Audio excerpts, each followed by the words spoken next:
Habari mtazamaji wa Razam Online TV, na hii ni Razam Online TV habari.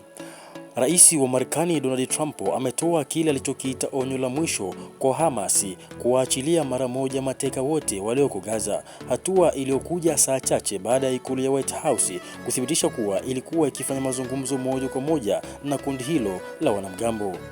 Waachilie mateka wote sasa, si baadaye, na urejeshe mara moja miili yote ya watu waliouawa, la sivyo itakuwa mwisho kwenu, Trump aliandika kwenye Truth Social Jumatano, muda mfupi baada ya kukutana na mateka wanane waliokuwa wameachiliwa katika ikulu ya White House.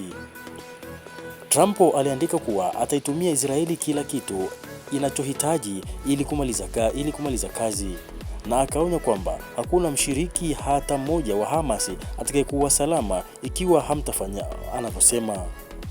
Maoni hayo yalitolewa saa chache baada ya Marekani kuthibitisha ripoti kwamba ilikuwa ikifanya mazungumzo moja kwa moja na Hamas kuhusu mateka na usitishaji wa mapigano huko Gaza, hatua inayokwenda kinyume na jadi yake ya kutozungumza na makundi anayochukulia kuwa mshirika wa kigaidi. Asante mtazamaji wa Razam Online TV.